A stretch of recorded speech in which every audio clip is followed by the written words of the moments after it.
প্রিয় শিক্ষার্থী বন্ধুরা, কেমন আছো সবাই? আশা করি তোমরা অনেক বেশি ভালো আছো। আজকে আমরা পড়বো নবম দশম শ্রেণীর বাংলা প্রথম পত্রের আরো একটি গুরুত্বপূর্ণ গল্প। আমাদের গল্পটির নাম হচ্ছে সুবা এবং লেখক হচ্ছেন বিশ্বকবি রবীন্দ্রনাথ ঠাকুর। তো চলো আমরা শুরুতে লেখক পরিচিতি সম্পর্কে একটু ভালো করে জানার চেষ্টা করি। তোমাদেরকে আগে জানিয়ে রাখি, রবীন্দ্রনাথ ঠাকুরের যদি কোনো কবিতা এবং গল্প পড়ো, সেক্ষেত্রে অবশ্যই লেখক পরিচিতি সম্পর্কে ভালো করে পড়তে হবে। কারণ ওনার যেরকম কবিতা এবং গল্পের ভিতর থেকে প্রশ্ন আসার সম্ভাবনা বেশি, এই যে আমার সুবা গল্পের ক্ষেত্রে, তেমনিভাবে লেখক পরিচিতি থেকে প্রশ্ন আসার সম্ভাবনা অনেক বেশি। তো ওনার যে জন্মসাল ৭ই মে ১৮৬১, এটা হচ্ছে ইংরেজি, আর ১২৬৮ হচ্ছে বাংলা। অর্থাৎ ওনার ইংরেজি যে জন্মসাল ১৮৬১ খ্রিস্টাব্দ, এটা তো ওদেরকে মনে রাখতে হবে। কোথায় জন্মগ্রহণ করছে? জোড়াসাঁকোর ঠাকুর পরিবারে জন্মগ্রহণ করছে। এটাও তোমাদেরকে একটু ভালো করে দেখতে হবে। তারপর পিতার নাম এবং পিতামহের নাম, এটা পরীক্ষার জন্য খুব বেশি একটা প্রয়োজন নেই।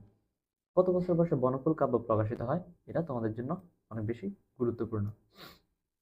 তাহলে কত বছর বয়সে বনফুল প্রকাশিত হয়? 15 বছর বয়সে। আবার বলতে পারে যে 15 বছর বয়সে রবীন্দ্রনাথ ঠাকুরের কোন কাব্য প্রকাশিত হয়? তাহলে অ্যান্সার কি হবে? অ্যান্সার হবে বনফুল। কেন তিনি নোবেল পুরস্কার লাভ লাভ করছে দেখো। 1913 সালে রবীন্দ্রনাথ ইংরেজি গীতাঞ্জলি অর্থাৎ সং অফারিংস সংকলনের জন্য এশীয়দের মধ্যে সাহিত্যে প্রথম নোবেল পুরস্কার লাভ করেন। এখন তোমাকে যদি প্রশ্ন করে যে এশীয়দের মধ্যে প্রথম নোবেল পুরস্কার কে লাভ করছে, তাহলে সেটার অ্যান্সার কি রবীন্দ্রনাথ ঠাকুর হবে?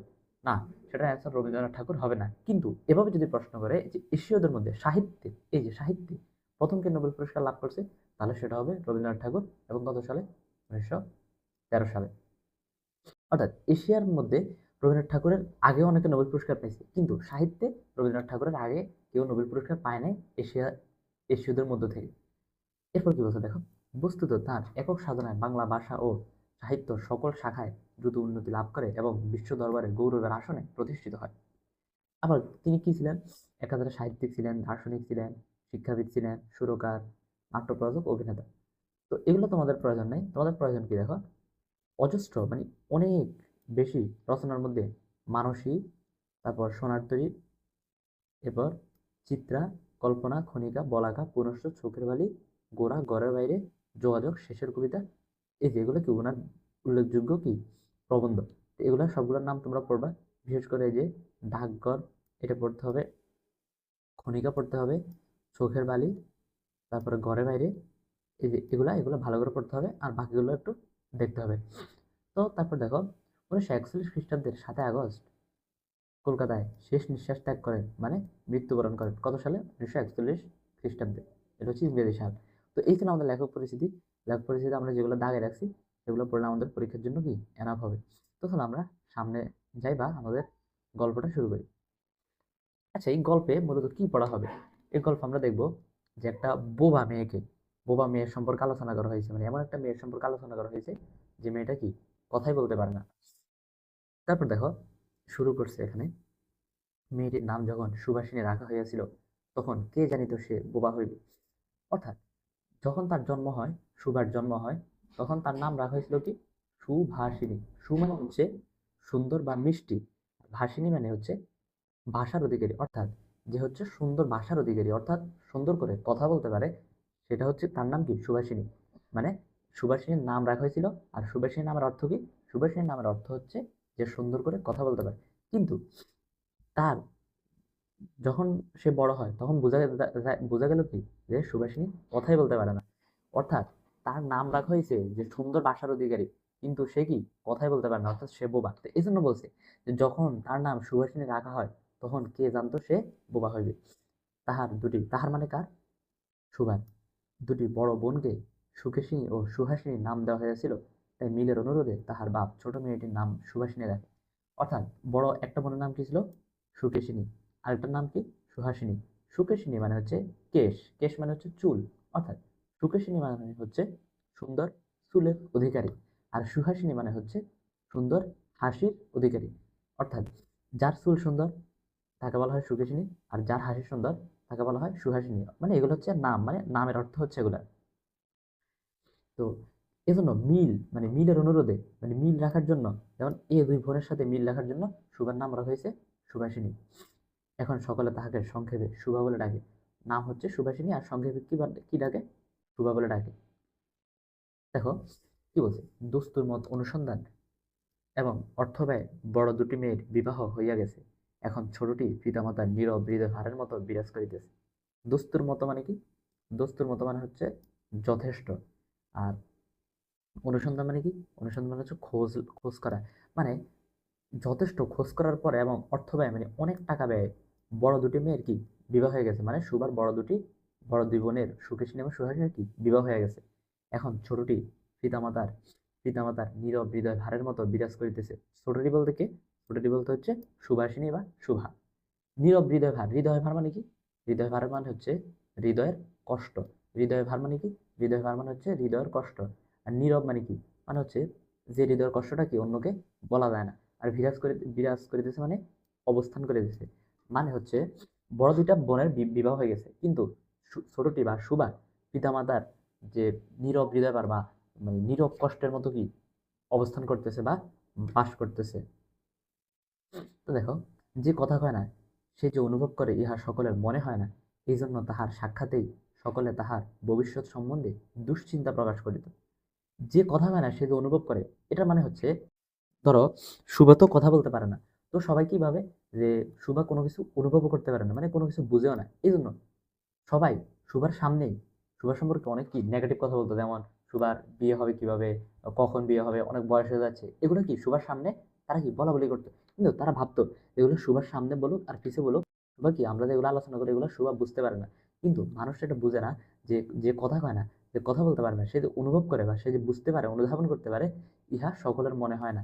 এই জন্য তাহার সাক্ষাতে মানে সম্মুখে বা সামনে, অর্থাৎ শুভার সামনে সকলে সুভার ভবিষ্যৎ সম্বন্ধে, তাহার ভবিষ্যৎ সম্বন্ধে মানে কি সুভার ভবিষ্যৎ সম্পর্কে দুশ্চিন্তা প্রকাশ করতো। আশা করতেছি এই লাইনটা তোমরা বুঝতে পারছো। তারপর দেখো, সে যে বিধাতার অভিশাপ স্বরূপে তাহার পিতৃগৃহে আসিয়া জন্মগ্রহণ করিয়াছে, এ কথা সে শিশুকাল হইতে বুঝিয়া লইয়াছিল। বিধাতার অভিশাপ স্বরূপ মানে কি? অর্থাৎ সৃষ্টিকর্তার, বিধাতা মানে কি সৃষ্টিকর্তার অভিশাপ স্বরূপ তাহার পিতৃগৃহে মানে কি পিতার ঘরে আসিয়া জন্মগ্রহণ করেছে, একথা সে মানে কি সুবা। অর্থাৎ সুবা ছোটকাল হইতে একথা বুঝে গেছে যে কি সে কি একটা অভিশাপ স্বরূপ জন্মগ্রহণ করছে। মানে সবাই যেহেতু তার পিছনে অনেক কথা বলতো, সুবা সম্পর্কে অনেক নেগেটিভ কথা বলতো, এজন্য সুবা ছোটকাল হইতে বুঝছে যে সে কি সে সংসারের জন্য একটা কি বোঝা। আশা করতেছি এই লাইনটা তোমরা বুঝতে পারছো। তারপর দেখো, তাহার ফল এই হইয়াছিল, সাধারণের দৃষ্টিপথ হইতে সে আপনাকে গোপন করিয়া রাখিতে সর্বদাই চেষ্টা করিত। সাধারণের দৃষ্টিপথ হইতে মানে কি? মানে হচ্ছে মানে সাধারণ মানুষজনের, অন্যান্য মানুষজনের চোখ হইতে আপনাকে মানে নিজেকে গোপন করিয়া রাখিতে বা আড়াল করতে সর্বদাই মানে সবসময় চেষ্টা করতে। অর্থাৎ সুভা চাইতো অন্যান্য মানুষজন থেকে সুভার নিজেকে কি সবসময় আড়াল করার কি একটা চেষ্টা করতো। আপনাকে মানে নিজেকে মনে করি তো আমাকে সবাই ভুলিলে বাঁচি, অর্থাৎ শুভা মনে করতো যে সবাই যদি শুভাকে ভুলে যায় তাহলে কি শুভা বেঁচে যায়, মানে শুভাকে নিয়ে কেউ কোনো কি দুশ্চিন্তা করবে না, এরকম যদি হয় তাহলে কি সেটা শুভার জন্যই ভালো। কিন্তু বেদনাকে কেউ কখনো ভুলে, বেদনা মানে কি? বেদনা মানে হচ্ছে দুঃখ বা কষ্ট। অর্থাৎ দেখবা যে আমরা যদি কোনো বিষয় নিয়ে যদি কষ্ট পাই এবং আমরা যদি সেটা ভুলার চেষ্টা করি, তাহলে কিন্তু আমরা কি সেটা ভুলতে পারি না। অর্থাৎ যেটা যেটা নিয়ে আমরা বেশি কষ্ট পাই সেটাই কি বারবার আমাদের কি মনে হইতে থাকে। তো এজন্য পিতামাতার মনে সে সর্বদাই জাগরুক ছিল, মানে হচ্ছে পিতামাতার মনে সর্বদা সর্বদা মানে কি সবসময় সুভা কি জাগরুক ছিল, মা জেগেছিল। অর্থাৎ পিতামাতার মনে সবসময় সুভার কথা মনে পড়তো, মানে সুভার যে একটা সমস্যা, সে যে কথা বলতে পারে না, এই সমস্যাটার জন্য কি সুভার মা বাবা সবসময় চিন্তা করতো। আশা করতেছি বুঝতে পারছো।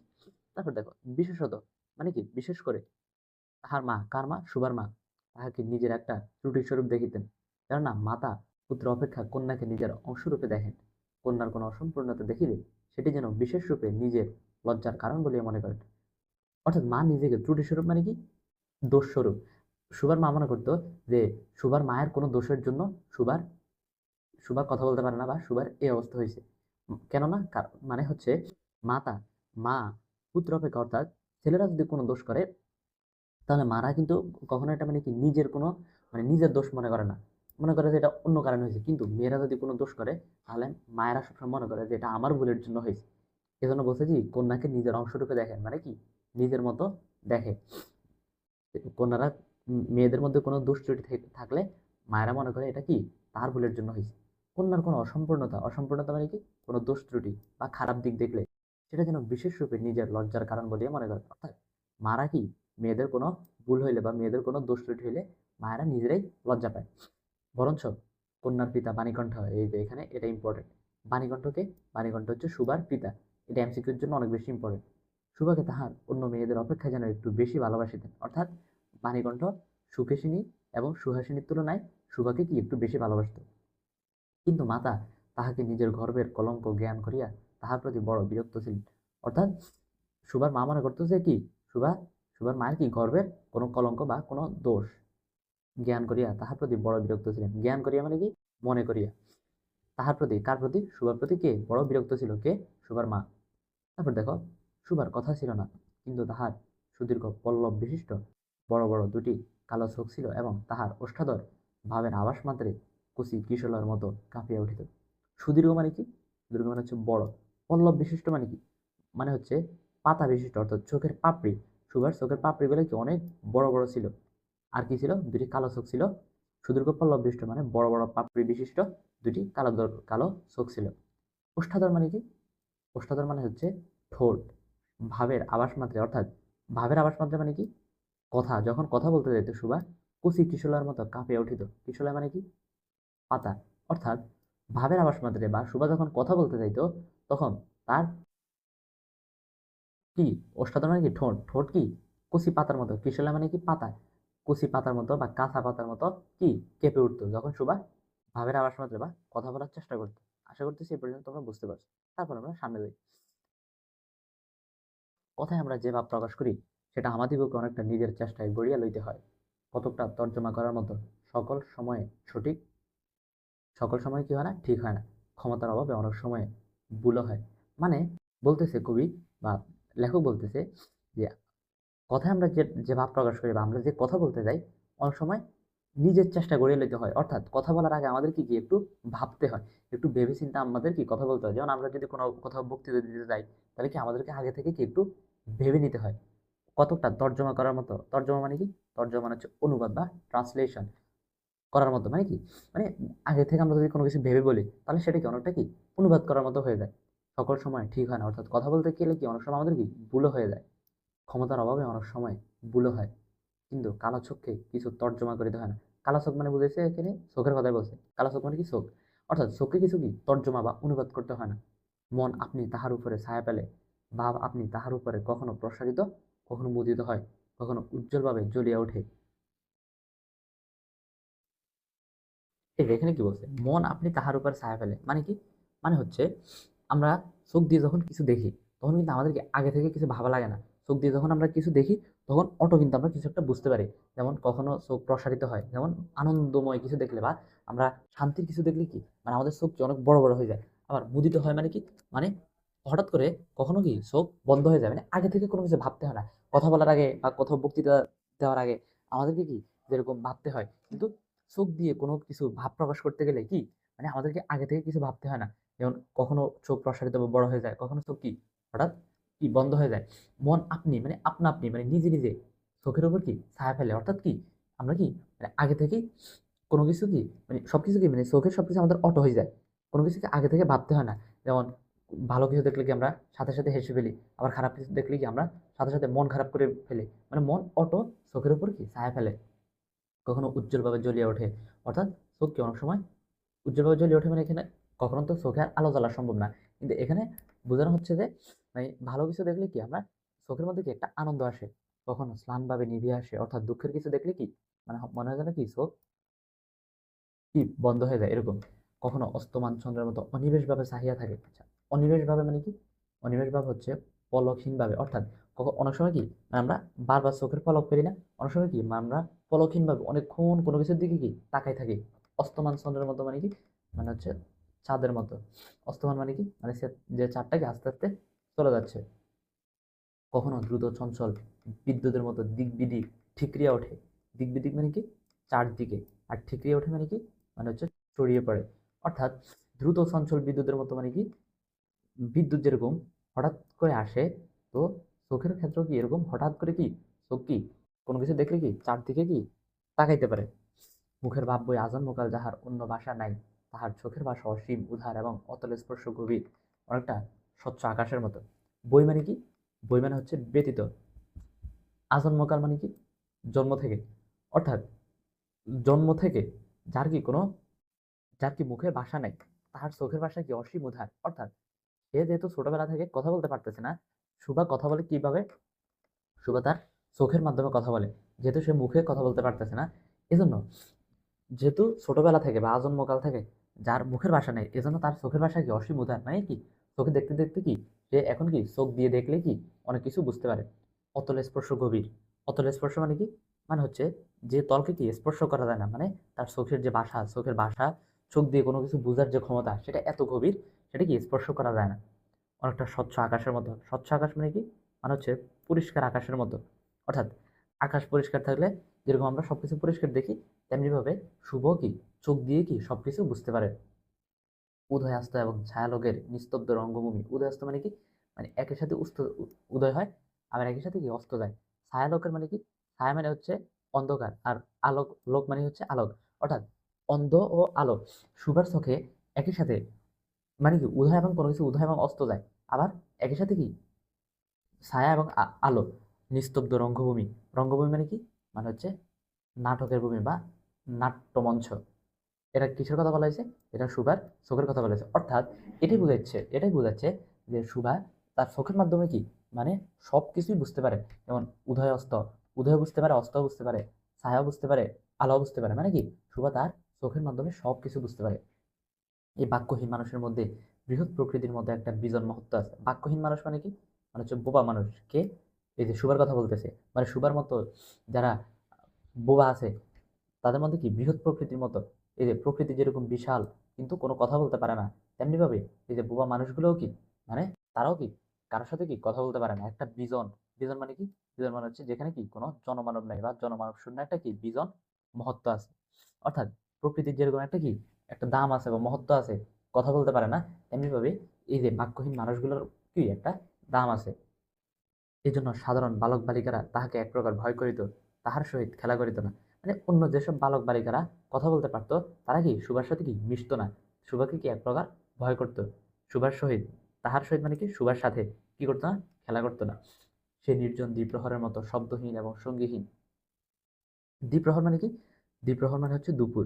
শব্দহীন মানে কি? দেখবা দুপুরবেলা কিন্তু গ্রাম হোক, গ্রামের মধ্যে দুপুরবেলা কিন্তু কি সবাই একদম কি ঘুমাই যায়।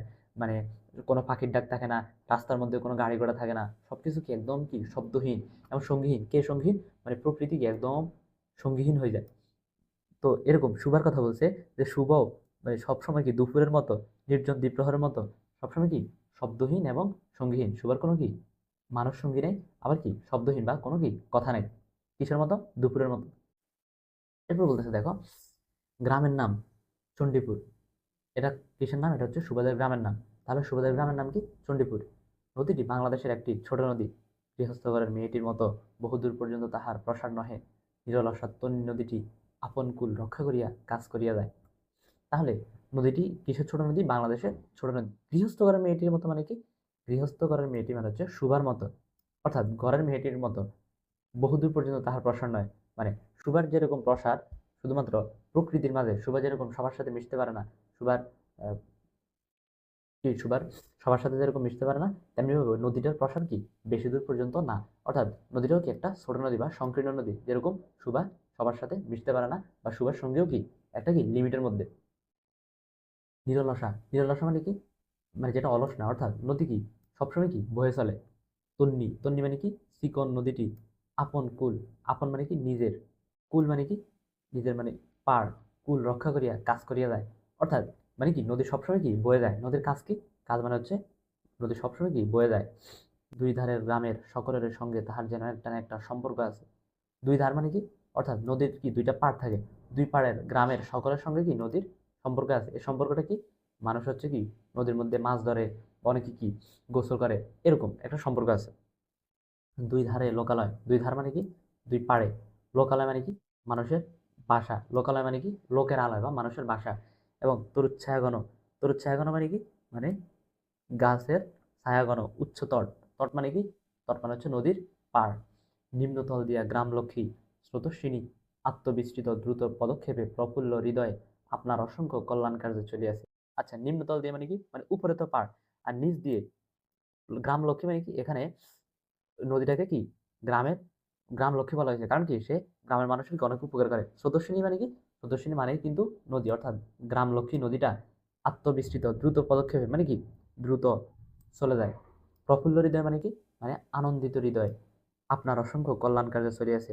আপনার মানে কি, এখানে হচ্ছে নিজের নিজের মতো করে চলে আসে কিভাবে, কল্যাণ কার্য, অর্থাৎ কি মানুষের কল্যাণের জন্য নদীটা কি সবসময় চলতেছে। তারপর দেখো, বাণীকণ্ঠের ঘর নদীর একেবারেই উপরে। বাণীকণ্ঠকে, বাণীকণ্ঠ হচ্ছে সুভার পিতা, তার ঘর কোথায়, নদীর কি একদম উপরে। তাহার বাঘারির বেড়া, বাঘারি মানে হচ্ছে বাঁশের কঞ্চি, অর্থাৎ গ্রামে তোমরা অনেক সময় দেখবা যে বাঁশ দিয়ে ঘর বানানো হয়, তাহলে বাঘারির বেড়া মানে কি বাঁশের কঞ্চির বেড়া। আটচালা, আটচালা মানে কি, মানে হচ্ছে তাদের কি টিনের ঘর, গোয়াল ঘর। গোয়াল ঘর মানে কি গরুর ঘর। ঢেঁকিশালা, ঢেঁকিশালা মানে হচ্ছে গ্রামে একসময় ঢেঁকি, আগে ঢেঁকি ছিল, অর্থাৎ এটা দিয়ে ধান ভাঙা হইতো বা ধান বানা হইতো। খড়ের স্তূপ, খড়ের স্তূপ কেন, খড় মানে হচ্ছে গরুর খাবার, অর্থাৎ গরুর খাবারের স্তূপগুলোকে একসময় এক জায়গায় জমা করা হয়েছে। তেঁতুলতলা, আম কাঁঠাল এবং কলার বাগান নৌকাবাহী মাত্রেরই দৃষ্টি আকর্ষণ করে। অর্থাৎ এই যে সুবার বাবার কি কি ছিল, আটশালা ছিল, গোয়ালঘর বা গরুঘর ছিল, ঢেঁকিশালা ছিল, খড়ের স্তূপ ছিল, তেঁতুলতলা, আম কাঁঠাল, কলার বাগান ছিল। নৌকাবাহী মানে হচ্ছে নৌকাতে যারা কি বহন করে, বা নৌকা, নদীর উপরে নৌকাতে যেসব মানুষ চলে যায়, তারা কি সেসব মানুষকে আকর্ষণ করে, সেসব মানুষের দৃষ্টি আকর্ষণ করে। কেন, কারণ কি এত কিছু ছিল, সেসব মানুষ কি এগুলা ভালোভাবে কি দেখতে পাইতো। নৌকাবাহী মানে কি, মানে নৌকায় যেসব মানুষ চলাচল করে অথবা মাঝি, তারা কি এগুলা ভালোভাবে দেখতে পাইতো। তারপর দেখো, এই গৃহস্থ সচ্ছলতার মধ্যে বুয়া মেয়েটি কাহারও নজরে পড়ে কিনা জানি না, কিন্তু কাজকর্মে যখনই অবসর পায় তখনই সে এই নদী তীরে আসিয়া বসে। অর্থাৎ এখানে বলতেছে যে গৃহস্থ সচ্ছলতার মধ্যে মানে কি, বাণীকণ্ঠের কি পারিবারিক আর্থিক অবস্থা কি ভালোই ছিল। তো এই সচ্ছলতার মধ্যে মানুষ যেরকম এগুলার দিকে আকর্ষণ করতো, এই যে নৌকা বাহিরে এগুলার দিকে যেরকম আকর্ষণ করতো, গোয়ালঘর, আটচালা, বাঘারের বেড়া, ঢেঁকিশালা, এগুলোর দিকে যেরকম মানুষের নজর পড়তো, লেখক বলতেছে যে বোবা মেয়েটি বা সুভার প্রতি কেউ নজর দিত কিনা আমি জানি না, কিন্তু কাজকর্মে যখনই অবসর পায় তখনই সেই নদীতে আসিয়া বসে। কে, সুভা। সুভা যখনই অবসর পায় তখন কোথায় আসিয়া বসে, নদী তীরে। প্রকৃতি যেন তাহার ভাষার অভাব পূরণ করিয়া দেয়, যেন তাহার হইয়া কথা কয়। নদীর কলধ্বনি, লোকের কোলাহল, লোকের কোলাহল মানে কি মানুষের কথার আওয়াজ, মাঝির গান, পাখির ডাক, তরুর মর্মর, তরুর মর্মর মানে কি গাছের পাতার শব্দ, তরু মানে কি গাছ, আর মর্মর মানে কি গাছের শব্দ, গাছের পাতার শব্দ, সমস্ত মিশিয়ে চারদিকের চলাফেরা, আন্দোলন কম্পনের সহিত এক হইয়া সমুদ্রের তরঙ্গ রাশির ন্যায় বালিকার চিরনিস্তব্ধ হৃদয় উপকূলের নিকট আসিয়া ভাঙিয়া ভাঙিয়া পড়ে। এটা তারা কি বুঝেছে একটু বোঝার চেষ্টা করো।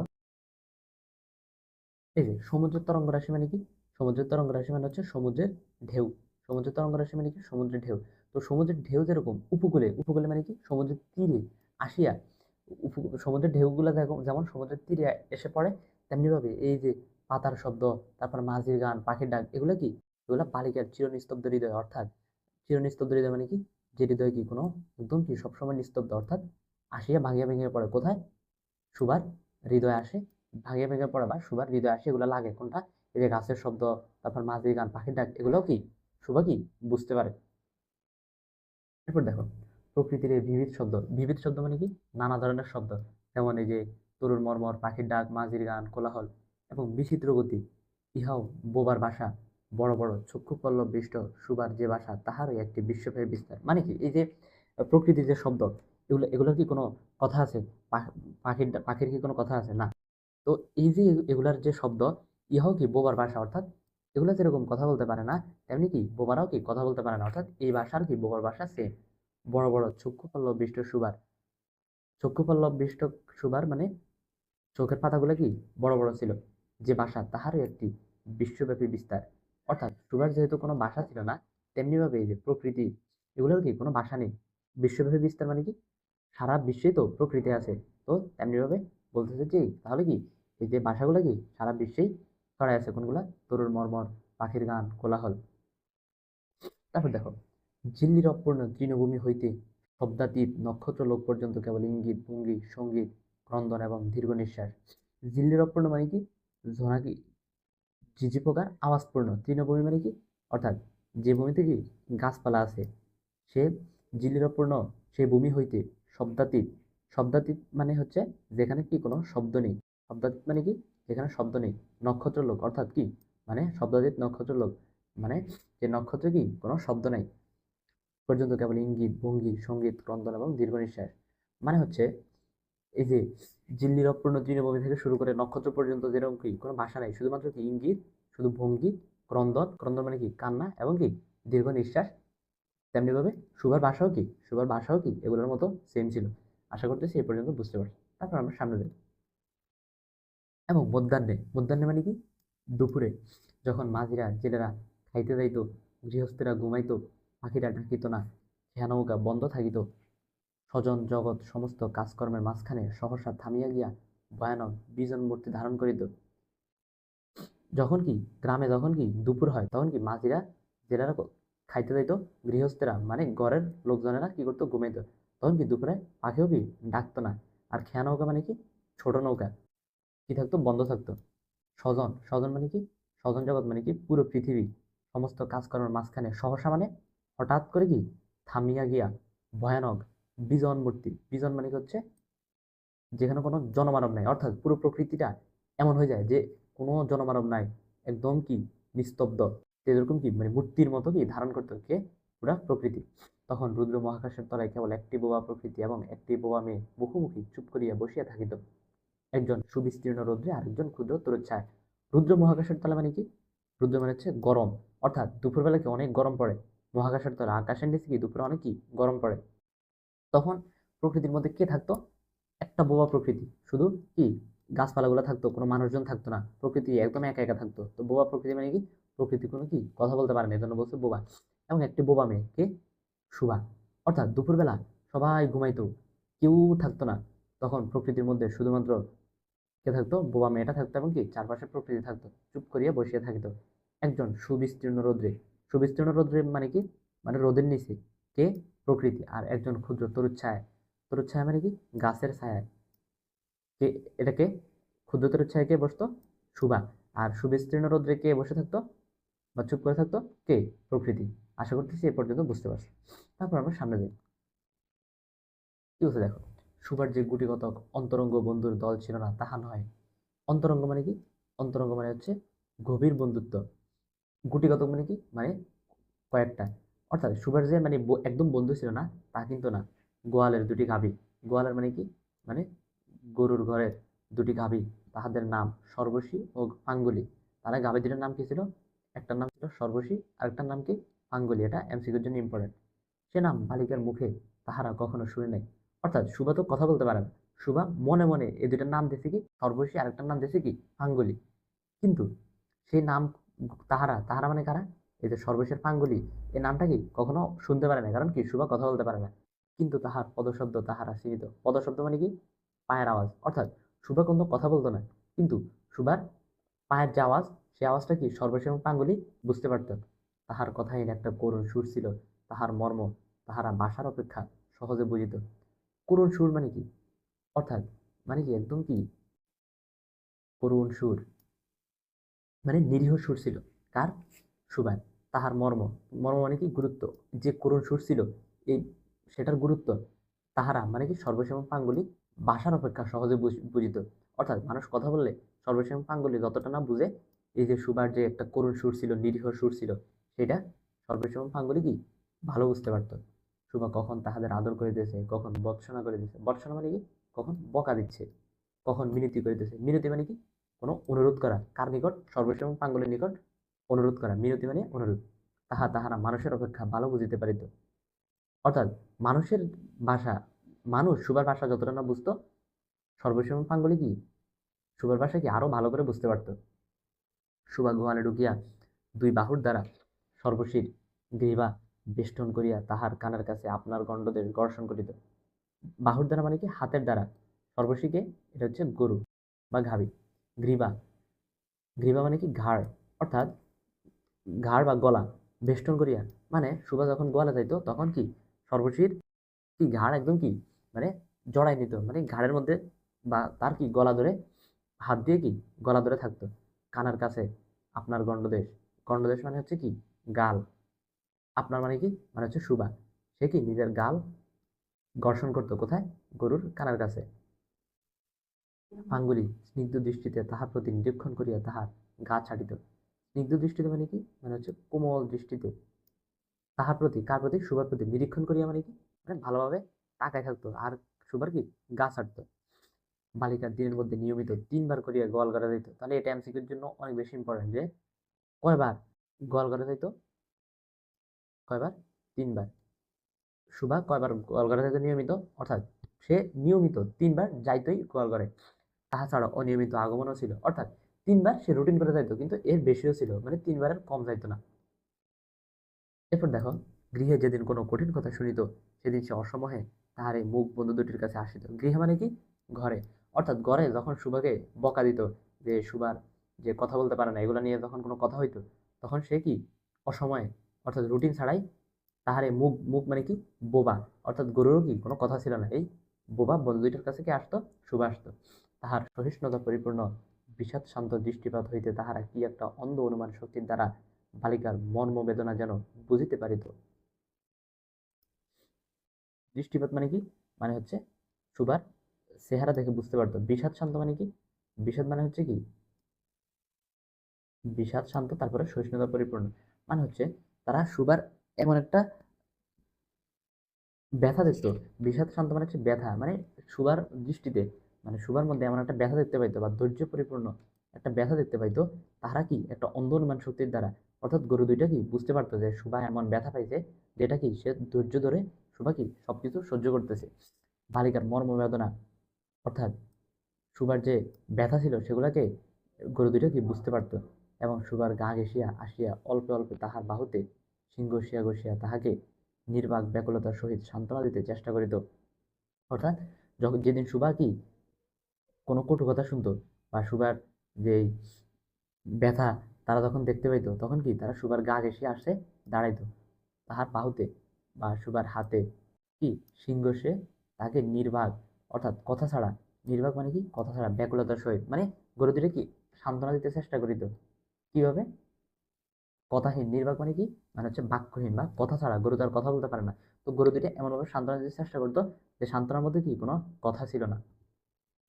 এরপর দেখো, ইহারা ছাড়া ছাগল এবং বিড়াল শাবকও ছিল, অর্থাৎ এই যে গরু দুইটা ছাড়া সুভার কি বিড়াল এবং ছাগল বন্ধুও ছিল। বিড়াল শাবক মানে কি? মানে বিড়ালের বাচ্চা। কিন্তু তাহাদের সহিত সুভার এরূপ সমকক্ষভাবে মৈত্রী ছিল না। মৈত্রী মানে বন্ধুত্ব, সমকক্ষভাবে মানে সমানভাবে, অর্থাৎ গরুর দুইটা সর্বশেষ এবং পাঙ্গুলির সাথে সুভার যেরকম ভালো সম্পর্ক ছিল, এই ছাগল এবং বিড়াল শাবকের সাথে কি ওইরকম সম্পর্ক ছিল না। তথাপি মানে কি? তবুও তাহারা যথেষ্ট আনুগত্য প্রকাশ করিত।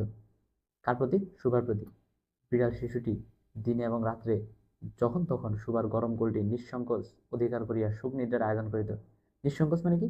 মানে হচ্ছে কোনো সংকোচ ছাড়া বা কোনো ভাবনা চিন্তা ছাড়া, অর্থাৎ বিড়ালের বাচ্চাটা মানে কোনো ভাবনা চিন্তা ছাড়াই কি সুভার কোলের মধ্যে, বা গরম কোলটি, যেমন বিড়াল মানুষের কোলে কেন আসে? মানুষের কোল কি গরম থাকে, গরম কোলে কি আসতো। সুখ নিদ্রার আয়োজন করতো মানে কি? মানে হচ্ছে ঘুমাইতো। সুখ নিদ্রার আয়োজন কেন বলছে? মানে সুখের একটা ঘুম দিত। এবং সুভা তাহার গ্রীবা, গ্রীবা মানে কি? গাল। আর পৃষ্ঠে মানে কি? পিঠে কোমল আঙ্গুলি দ্বারা, মানে কি? মানে নরম আঙ্গুল দ্বারা, নরম অঙ্গুলি বুলাইয়া দিলে, মানে তার সুভা কি বিড়ালের গলা এবং পিঠে কি তার নরম আঙ্গুলগুলা কি বুলাই দিত, যে তাহার নিদ্রাকর্ষণের বিশেষ সহায়তা হয়। নিদ্রাকর্ষণ মানে কি? মানে ঘুমের প্রতি কি আকর্ষণ। অর্থাৎ সুভা এজন্য তার বিড়ালের গলা এবং পিঠে নরম আঙ্গুল বুলাই দিত, যাতে কি বিড়ালটা তাড়াতাড়ি ঘুমাইতে পারে। ইঙ্গিতে এরূপ অভিপ্রায় প্রকাশ করিত। ইঙ্গিতে এই বিড়ালটা, মানে বিড়ালটা এমন কিছু ইঙ্গিত দিত, মানে মনে হয় যেন কি এরূপ ইচ্ছা বিড়ালটা কি প্রকাশ করে, যে সুভা তার কি গলা এবং পিঠে কি কোমল আঙ্গুলি দ্বারা কি বুলাই দিত। তারপর দেখো, উন্নত শ্রেণীর জীবের মধ্যে সুভার আরো একটি সঙ্গী জুটিয়াছিল। উন্নত শ্রেণীর জীব মানে কি? অবশ্যই কি মানুষের কথা বলছে। তারপর দেখো, কিন্তু তাহার সহিত বালিকার ঠিক কিরূপ সম্পর্ক ছিল তাহা নির্ণয় করা কঠিন, কারণ সে বাসা বিশিষ্ট জীব, সুতরাং উভয়ের মধ্যে সমবাসা ছিল না। দেখো, মানুষ কি স্বাভাবিকভাবে কি কথা বলতে পারে, তো এজন্য কি প্রতাপ, সুভার আরেকটা বন্ধু উন্নত শ্রেণীর জীব, মানে সুভার মানুষ বন্ধু, সে কি কথা বলতে পারতো, সুতরাং উভয়ের মধ্যে সমবাসা ছিল না। কারণ কি? কারণ সুভা কথা বলতে পারে না, কিন্তু এই যে যে মানুষ সে কিন্তু কথা বলতে পারে। সুভা কি বোবা ছিল, কিন্তু বোবা ছিল না, কিন্তু সুভার অন্যান্য যে বন্ধু ছিল, যেমন সর্বশী, পাঙ্গুলি, তারপরে বিড়াল, ছাগল, এরাও কি কথা বলতে পারতো না, তো শুভ কথা বলতে পারতো না, তো ওদের ভাষা শুভার ভাষা কি সেম ছিল, কিন্তু অন্য যে মানুষের সাথে শুভার বন্ধুত্ব ছিল তার ভাষা শুভার ভাষা কি সেম ছিল না। আশা করি এটুকু বুঝছো। তারপর দেখো, গোসাইদের ছোট ছেলেটি, তাহার নাম প্রতাপ, অর্থাৎ শুভার মানুষ বন্ধুর নাম কি ছিল? প্রতাপ। গোসাইদের ছোট ছেলে, এটা হচ্ছে কি একটা বংশের নাম। লোকটি নিতান্ত অকর্মণ্য, অকর্ম মানে কি, যে কোনো কাজকর্ম করে না। সে যে কাজকর্ম করিয়া সংসারের উন্নতি করিতে যত্ন করিবে, বহু চেষ্টার পর বাপ মা সে আশা ত্যাগ করিয়াছেন। অর্থাৎ প্রতাপ কি ছিল? একদম কি অকর্মণ্য ছিল বা কোনো কাজকর্ম করতো না। এই জন্য প্রতাপের বাবা মা কি, মানে সে আশা ছেড়ে দিছে যে প্রতাপের দ্বারা কি সংসার কোনো উন্নতি হবে না। অকর্মণ্য লোকের একটা সুবিধা এই যে আত্মীয় লোকেরা তাহাদের উপর বিরক্ত হয় বটে, কিন্তু প্রায় তাহারা নিঃসম্পর্ক লোকদের প্রিয় পাত্র হয়। অর্থাৎ যারা কোনো কাজকর্ম করতে পারে না, আত্মীয় লোকেরা বা কাছের লোকেরা তাদের উপর কি বিরক্ত হয়, কিন্তু নিঃসম্পর্ক মানে যারা আত্মীয় না সেসব লোকদের কি প্রিয় পাত্র হয়। কারা? যারা অকর্মণ্য। কারণ কি, কোনো কাজে আবদ্ধ না থাকাতে, কোনো কাজে মানে কি, কোনো কাজে আবদ্ধ না থাকাতে মানে মানে কোনো কাজে জড়িয়ে না থাকার কারণে তারা সরকারি সম্পত্তি হয়ে দাঁড়ায়। অর্থাৎ যেহেতু তারা কাজ করে না, সেজন্য মানুষের যখন ছোটখাটো কোনো কাজের দরকার হয় যে কোনো মানুষের, তখন কি তাদেরকে ডাকলে পাওয়া যায়। এজন্য বলছে যে সরকারি সম্পত্তি। সরকারি সম্পত্তি মানে কি, মানে সরকারি সম্পত্তি কি, যে জিনিসটা কি সবার, তেমনি ভাবে যারা অকর্মণ্য তারাও কি তখন কি সবার ছোটখাটো কাজে কি হেল্প করতে পারতো। শহরের যেমন এক আধটা গৃহ সম্পর্কহীন সরকারি বাগান থাকা আবশ্যক, তেমনি গ্রামে দুই চারিটা অকর্মণ্য সরকারি লোক থাকার বিশেষ প্রয়োজন।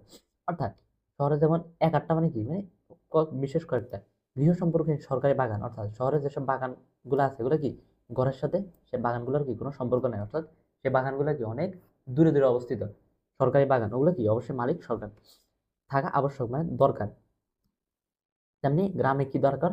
গ্রামে দুইটা অকর্মণ্য সরকারি লোক দরকার।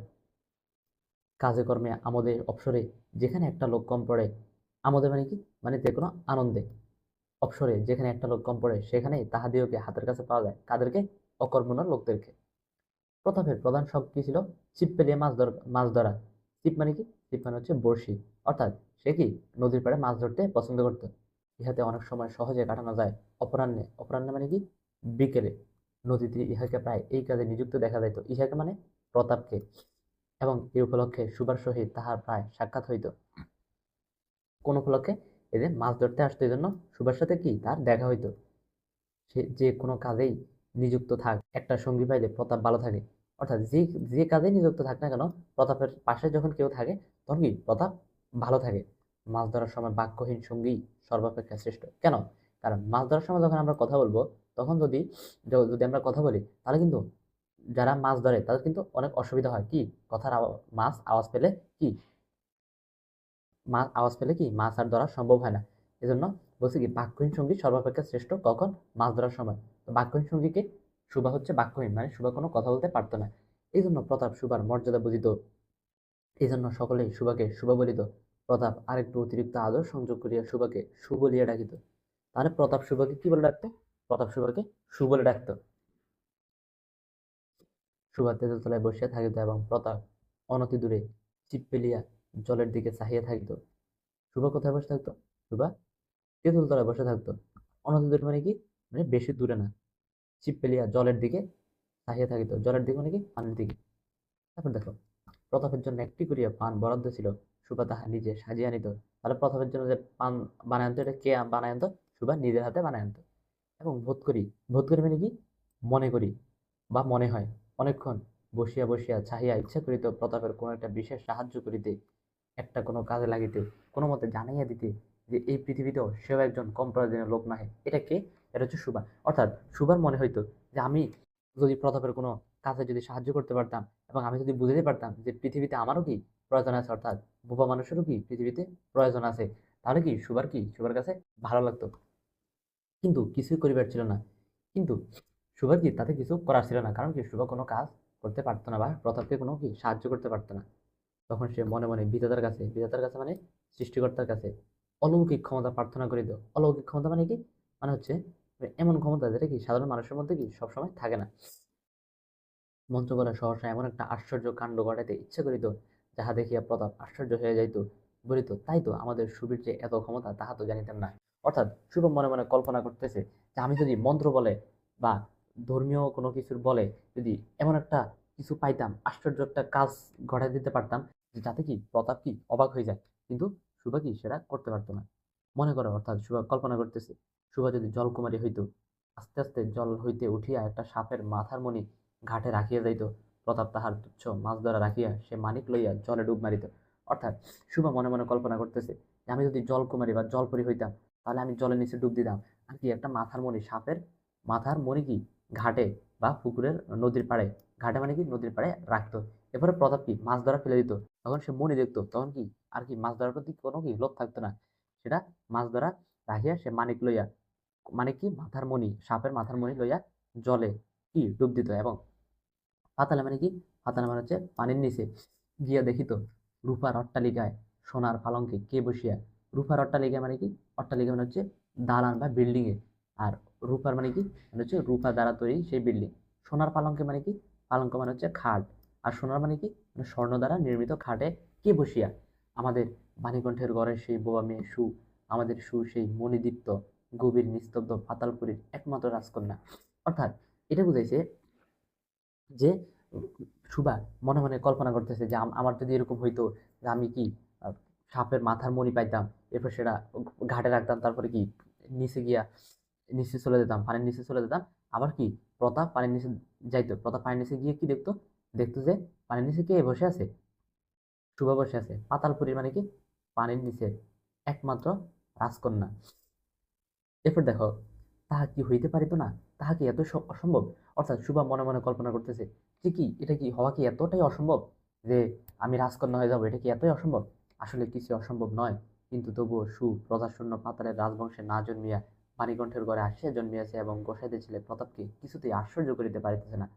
অর্থাৎ সুভা যে বিশেষ একটা ক্ষমতা চাইতেছে, যাতে কি সবাইকে আশ্চর্য করে দেওয়া যায়, বিশেষ করে প্রতাপকে আশ্চর্য করে দেওয়া যায়, এটা কি, এটা তো সুভা কি লাভ করতে পারতেছে না। প্রজাশূন্য পাতাল মানে কি, মানে হচ্ছে সুভা পানির নিচে যখন যাবে, পানির নিচে তার কেউ থাকে না, কোনো কি প্রজা বা কোনো মানুষজন কি থাকে না, যেন বলছে যে প্রজাশূন্য পাতালের রাজবংশে না জন্মিয়া কোথায় জন্মেছে, বাণীকণ্ঠের ঘরে। তারপর দেখো, সুভার বয়স ক্রমেই বাড়িয়ে উঠিতেছে। ক্রমে মানে কি, মানে ধীরে ধীরে বা আস্তে আস্তে কি বেড়ে উঠতেছে, ক্রমে বা ধীরে ধীরে। সে যেন আপনাকে, আপনাকে মানে কি নিজেকে, আপনাকে আপনি অনুভব করিতে পারিতেছে। অর্থাৎ নিজেকে নিজে বুঝতে পারতেছে, আপনাকে আপনি মানে কি নিজেকে নিজে বুঝতে পারতেছে, নিজেকে নিজে চিনতে পারতেছে। যেন কোনো একটা পূর্ণিমা তিথিতে, পূর্ণিমা তিথিতে মানে কি, মানে হচ্ছে তিথি মানে হচ্ছে রাত, অর্থাৎ যে রাতে চাঁদের আলো কি অনেক বেশি ভালো করে দেখা যায়। কোন একটা সমুদ্র হইতে একটা জোয়ারের স্রোত আসিয়া তাহার অন্তরাত্মাকে এক নতুন অনির্বচনীয় চেতনা শক্তিতে পরিপূর্ণ করিয়া তুলিয়াছে। অর্থাৎ হঠাৎ করে সুভা মনে মনে চিন্তা করতেছে, অন্তরাত্মাকে মানে কি, মানে হচ্ছে সুভার ভিতরের আত্মাকে নতুন অনির্বচনীয় মানে কি, এমন অনির্বচনীয় চেতনা শক্তি, মানে এমন চেতনা শক্তি, যে চেতনা শক্তির কি কোনো কথা নাই, আসিয়া হঠাৎ পরিপূর্ণ করিয়া তুলিয়াছে। কাকে, সুভার কি ভিতরের আত্মাকে। সে আপনাকে আপনি দেখিতেছে, আপনাকে আপনি দেখিতেছে মানে কি, নিজেকে নিজে দেখতেছে, ভাবিতেছে, মানে নিজের সম্পর্কে নিজে কি ভাবতেছে, প্রশ্ন করিতেছে, নিজেকে নিজে প্রশ্ন করতেছে, এবং বুঝতে পারিতেছে না, মানে কি সুবা কিছু বুঝে উঠতে পারতেছে না যে তার কি ভবিষ্যতে কি হবে। এরপর কি দেখো, কি বলছে দেখো, গভীর পূর্ণিমা রাত্রে সে এক এক দিন ধীরে শয়ন গৃহের দ্বার খুলিয়া ভয়ে ভয়ে মুখ বাড়াইয়া বাহিরের দিকে চাহিয়া দেখে, পূর্ণিমা প্রকৃতি ও সুবার মতো একাকিনী সুপ্ত জগতের উপর জাগিয়া বসিয়া। গভীর পূর্ণিমা রাত্রে মানে হচ্ছে যে রাতে কি চাঁদের আলো ভালো করে দেখা যায়, সেটাকে বলা হয় পূর্ণিমা রাত। ধীরে শয়ন গৃহে মানে কি শোয়ার ঘরের দ্বার মানে দরজা খুলে আস্তে আস্তে মুখ বাড়াইয়া বাহিরের দিকে চাহিয়া দেখে। কি দেখে, যে পূর্ণিমা প্রকৃতিও কি সুবার মতো কি একা একা সুপ্ত জগতের মানে কি অন্ধকার জগতের বা ঘুমন্ত জগতের উপর কি জাগিয়া বসে। যৌবনের রহস্যে পুলকে বিষাদে অসীম নির্জনতার একেবারে শেষ সীমা পর্যন্ত, এমনকি তাহা অতিক্রম করিয়াও দম থম করিতেছে, একটা কথা কহিতে পারিতেছে না। অর্থাৎ পুলকে মানে কি আনন্দে, আবার কি বিষাদে মানে হচ্ছে দুঃখে, অসীম নির্জনতার একেবারে শেষ সীমা পর্যন্ত, মানে নির্জনতার মানে কি কোনো মানুষজন নাই, সে নির্জনতার শেষ সীমা পর্যন্ত অতিক্রম করিয়া দমথম করিতেছে, মানে কি শুভ কি, মানে চিন্তা করতেছে, একটা কথা কইতে পারিতেছে না, মানে কি শুভ কোনো কথা বলতে পারতেছে না। এই নিস্তব্ধ ব্যাকুল প্রকৃতির প্রান্তে একটি নিস্তব্ধ ব্যাকুল বালিকা দাঁড়ায়। নিস্তব্ধ মানে কি, মানে হচ্ছে যেখানে কি কোনো আওয়াজ নাই, একদম কি পিনপত নীরবতা। ব্যাকুল প্রকৃতির প্রান্তে নিস্তব্ধ একটি ব্যাকুল বালিকা দাঁড়াইয়া। আচ্ছা, এখানে ব্যাকুল মানে কি? ব্যাকুল মানে হচ্ছে মানে কি, মানে নিস্তব্ধ, মানে যে কথা বলতে পারে না। আবার নিস্তব্ধ ব্যাকুল বালিকা, অর্থাৎ ব্যাকুল শুভাও কি কোনো কথা বলতে পারতেছে না। এদিকে কন্যা ভারগ্রস্ত পিতামাতা চিন্তিত হয়ে উঠিয়াছে। কন্যা ভারগ্রস্ত মানে কি, যে পিতামাতার ঘাড়ে কি একটা, মানে বিবাহ যোগ্য কি একটা কন্যা আছে, অর্থাৎ কন্যার ভার তাদের মাঝে আছে। কার মাঝে? সুভার মাতা এবং পিতার মধ্যে কি, মানে কন্যা ভারগ্রস্ত, মানে যে কন্যা কি বিবাহের উপযুক্ত হয়েছে। লোকে নিন্দা আরম্ভ করিয়াছে, অর্থাৎ কি মানুষজন কি, মানে নিন্দা করতেছে সুভাকে নিয়ে, যে সুভার কি এত বয়স হয়েছে কিন্তু বিবাহ হচ্ছে না। এমনকি এক ঘরে করিবে, এক ঘরে মানে কি আলাদা করে দিবে কাকে? সুভার ফ্যামিলিকে।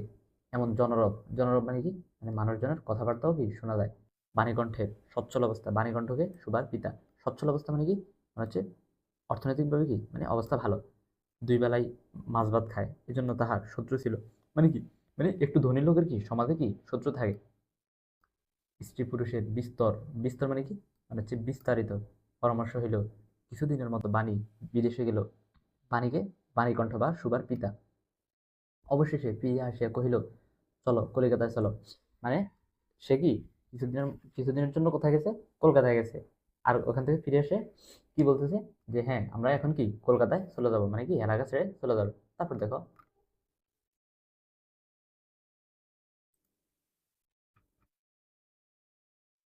বিদের যোগের উদ্যোগ হইতে লাগিল, অর্থাৎ কি বলছে, যে কলকাতায় চলে যাবে। বিদের যুগের উদ্যোগ হইতে লাগিল মানে কি, মানে বিদের যার জন্য কি উদ্যোগ নেওয়া হইল। কুয়াশা ঢাকা প্রভাতের মতো সুবার সমস্ত হৃদয় অশ্রুবাষ্পে একেবারে ভরিয়া গেল।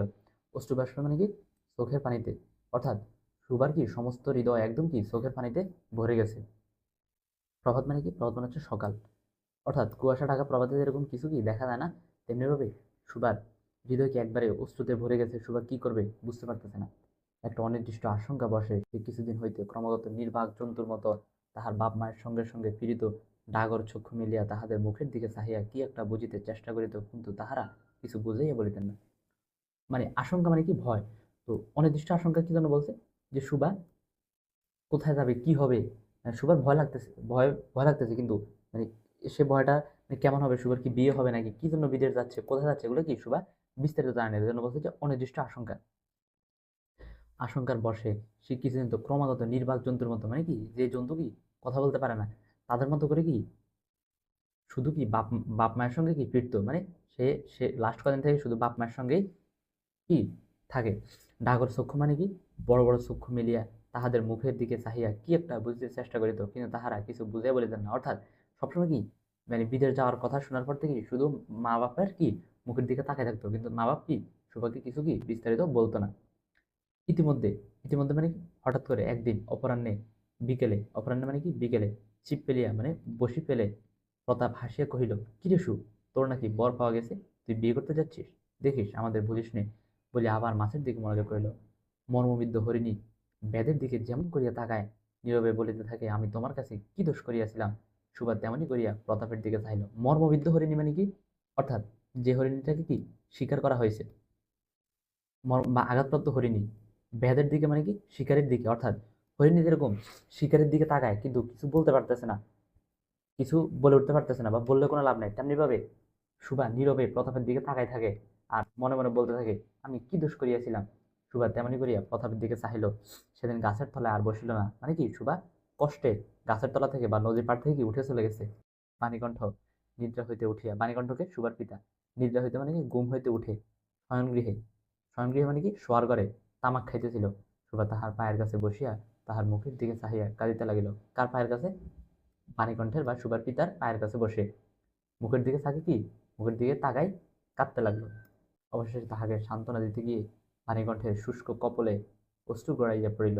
কপল মানে কি, কপল মানে হচ্ছে গাল, শুকনা, শুষ্ক মানে কি শুকনা, অর্থাৎ সুভাকে সান্ত্বনা দিতে গিয়ে কি বাণীকণ্ঠ কি কান্না করে দিচ্ছে, অশ্রু গড়াইয়া পড়িল মানে কি, মানে বাণীকণ্ঠ নিজেও কি কান্না করে দিচ্ছে। কাল কলিকাতা যাইবার দিন স্থির হয়েছে। স্থির হয়েছে মানে, মানে ঠিক হয়েছে কবে, মানে তারা সুবারা আগামীকাল কলকাতায় চলে যাবে, সেদিনটা কি ঠিক হয়েছে। সুবা গোয়ালঘরে, গোয়ালঘরে মানে গরুর ঘরে তাহার বাল্য সখীদের, সখী মানে কি বন্ধু, আর বাল্য মানে কি ছোটবেলার বন্ধুদের কাছে বিদায় লইতে গেল। এখানে কে, ওই যে গরু দুইটা সর্বশী আর কি পাঙ্গুলি, তাহাদিওকে সহস্তে, সহস্তে মানে নিজের হাতে খাওয়াইয়া গলা ধরিয়া একবার দুই চোখে যত পারে কথা বলিয়া তাহাদের মুখের দিকে চাহিল। অর্থাৎ গরুদের কি গলা ধরছে, দুই চোখে, শুভ তার মুখে কথা বলতে পারে না, তো গরুর চোখের দিকে তাকায়, যত পারে কথা বলিয়া মানে কথা বলিয়া তাহাদের মুখের দিকে চাহিল, তাহাদের মানে ওই যে গরু দুইটা, দুই নেত্রপল্লব হইতে, নেত্রপল্লব মানে কি, মানে চোখের কি পল্লব হইতে টপ টপ করিয়া, নেত্রপল্লব মানে চোখ, চোখ হইতে টপ টপ করিয়া অশ্রুজল পড়িতে লাগিল। অশ্রুজল মানে হচ্ছে চোখের পানি পড়তে লাগছে। কেন? গরু দুইটার দিকে যখন তাকাইছিল তখন, কারণ কি সুভা কলকাতায় চলে যাবে সেদিন শুক্লা দ্বাদশীর রাত্রি। শুক্লা দ্বাদশী মানে হচ্ছে তাদের 12তম দিন, অর্থাৎ মাসের 12 তারিখ। সুভা স্বয়ংক্রিয় হইতে, স্বয়ংক্রিয় মানে হচ্ছে শোয়ার ঘর হইতে বাহির হইয়া তাহাদের সেই চিরপরিচিত নদী তটে, নদী তটে মানে হচ্ছে নদীর তীরে শস্প শয্যায় লুটিয়ে পড়িল। শস্প শয্যা মানে কি, মানে নদীর তীরে তাই হালকা, মানে কি, মানে চোখের মধ্যে মানে হালকা কি ঘুম আসছে এরকম, যেন ধরণীকে, ধরণীকে মানে পৃথিবীকে, এই প্রকাণ্ড মুখ মানবতাকে দুই বাহুতে ধরিয়া বলিতে চাহে, তুমি আমাকে যাইতে দিও না মা, আমার মতো দুটি বাহু বাড়াইয়া তুমিও আমাকে ধরিয়া দেখো। খুবই কষ্টের লাইন। প্রকাণ্ড মানে কি, বিশাল। মুখ মানে হচ্ছে বোবা বা বোবা। আর মানবতা, এখানে মানবতা বলতে বোঝাচ্ছে প্রকৃতি, অর্থাৎ সুবান নদীর তীরে যায়, মনে হয় যেন নদীর তীরে যত গাছগাছালি, যত প্রকৃতি পাখি টাখি আছে, সবাইকে কি মনে হয় যেন সুবা কি দুই বাহুতে বা দুই কি হাতে মানে জড়াই ধরে শুভা মনে পুরো প্রকৃতিকে কি বলতে চাচ্ছে যে আমি যে এরকম করে তোমাকে জড়াই ধরছি, তুমিও কি, তুমি আমাকে জড়াই ধরো, এবং তুমি কি আমাকে যাইতে দিও না। কোথায় যাইতে দিও না? কলিকাতায়। মা বলতে কি বলছে? মা বলতে এখানে প্রকৃতির কথা বলছে, যে প্রকৃতির মা বলে সম্বোধন করছে। বলছে কি, তুমি আমাকে কি জড়াই ধরো, তুমি আমাকে কি যাইতে দিও না আমার মতো দুটি বাহু বাড়াইয়া। অর্থাৎ আমি যেরকম হাত দুইটা বাড়াই দিছি, তুমিও তোমার প্রকৃতিকে বলতেছে তুমি তোমার দুইটা হাত বাড়াইয়া কি আমাকে জড়াই ধরে রাখো, আমাকে কি যাইতে দিও না। এই ছিল আমাদের ক্লাস। আজকের ক্লাসটা খুব বেশি বড় হয়ে গেছে, এজন্য আর আজকে আরো কিছু পড়বো না। আমরা পরবর্তী ক্লাসে শব্দার্থ টিকা, পাঠ পরিচিতি এবং আমরা কি এমসিকিউ প্রশ্ন সলভ করার চেষ্টা করবো। তা আজকের ক্লাসটা এই পর্যন্তই। আল্লাহ হাফেজ সবাইকে।